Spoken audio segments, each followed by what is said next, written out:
Assalamualaikum warahmatullahi wabarakatuh. Kali ini saya akan menunjukkan cara membuat histogram dan poligon dari tabel distribusi frekuensi data berkelompok. Di sini sudah ada tabel dengan nilai kelas dan juga frekuensi. Hal pertama yang akan kita lakukan sebelum membuat histogram dan juga poligon ialah menentukan midpoint-nya atau titik tengahnya dulu. Untuk membuat midpoint ini, kita bisa melakukan perhitungan 27 ditambah 31 bagi 2 sama dengan 29. Ini merupakan penjumlahan dari nilai kelas yang pertama ini. Hasilnya adalah 29, kemudian kita simpan di bagian midpoint. Kemudian kita menghitung untuk kelas yang kedua, 32 ditambah 36, kemudian dibagi 2, hasilnya adalah 34, kemudian kita simpan juga di sini. Untuk kelas yang ketiga, 37 ditambah 41, kemudian dibagi 2, hasilnya adalah 39. Kelas yang keempat, 42 ditambah 46, kemudian dibagi 2, hasilnya adalah 44. Dan midpoint untuk kelas yang kelima, 47 ditambah 51, kemudian dibagi 2, hasilnya adalah 49. Setelah kita menentukan midpoint-nya, sekarang kita juga menentukan tepi bawah dan juga tepi atasnya. Nah, untuk mengisi bagian tepi bawah ini, kita melakukan perhitungan dengan mengurangi batas bawah kelas. Di sini batas bawah dari kelasnya adalah 27 untuk kelas yang pertama. Jadi 27 ini dikurangi 0,5, hasilnya adalah 26,5. Kemudian untuk batas bawah kelas yang kedua adalah 32. Jadi 32 ini dikurangi 0,5, hasilnya adalah 31,5. Kelas yang ketiga, batas bawahnya adalah 37, dikurangi 0,5, hasilnya adalah 36,5. Kelas yang keempat, batas bawahnya adalah 42, dikurangi 0,5, hasilnya adalah 41,5. Dan kelas yang kelima, batas bawahnya adalah 47, dikurangi 0,5, hasilnya adalah 46,5. Untuk menentukan tepi atasnya, kita menjumlahkan batas atas dari setiap kelas. Untuk batas atas dari kelas yang pertama adalah 31. Jadi 31 ini ditambah 0,5, hasilnya adalah 31,5. Untuk kelas yang kedua, batas atasnya adalah 36, ditambahkan 0,5, hasilnya adalah 36,5. Untuk kelas yang ketiga, batas atasnya adalah 41, dijumlahkan 0,5, hasilnya adalah 41,5. Kelas yang keempat, batas atasnya adalah 46, dijumlahkan dengan 0,5, hasilnya adalah 46,5.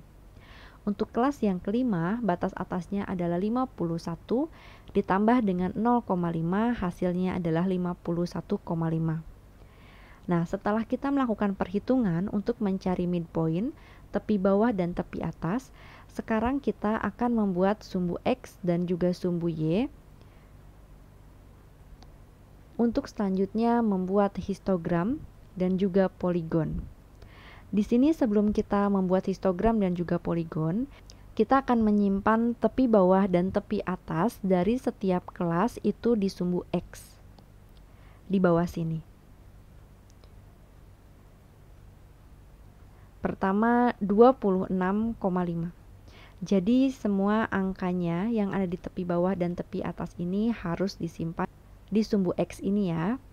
Nah, di sini ada 26,5, kemudian 31,5. Nah, ini merupakan tepi atasnya, tapi tepi atas untuk kelas yang pertama juga menjadi tepi bawah untuk kelas yang kedua.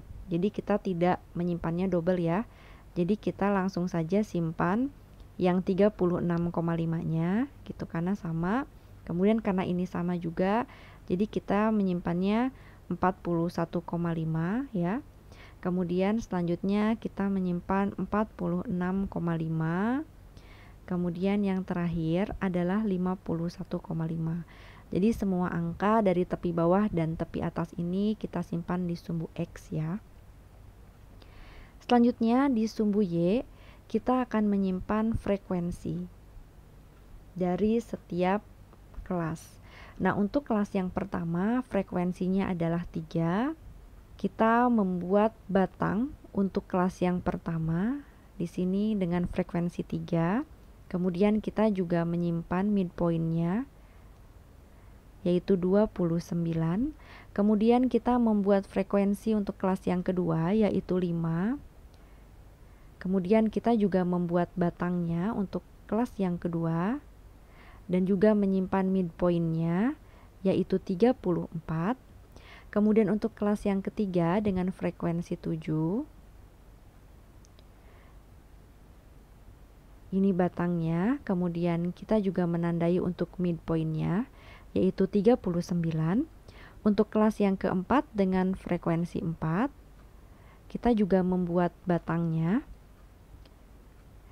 dengan midpointnya 44. Dan kelas yang kelima dengan frekuensi 6, kita membuat batangnya sesuai dengan angka yang ada di tepi bawah dan tepi atasnya ya. Nah, ini kemudian ada midpointnya juga 49. Nah, setelah kita selesai membuat histogram, kita selanjutnya membuat poligon. Nah, untuk membuat poligon ini kita menarik garis dari setiap midpointnya. Dimulai dari 29. Kita menarik garis dari 29 ke 34. Kemudian kita juga menarik garis dari 34 ke 39.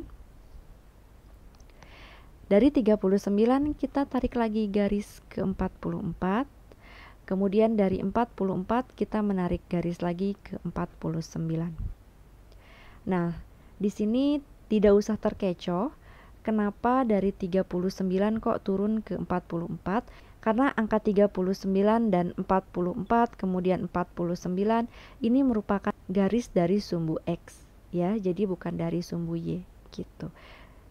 Nah, sekian penjelasan dari saya. Terima kasih telah menyaksikan. Assalamualaikum warahmatullahi wabarakatuh.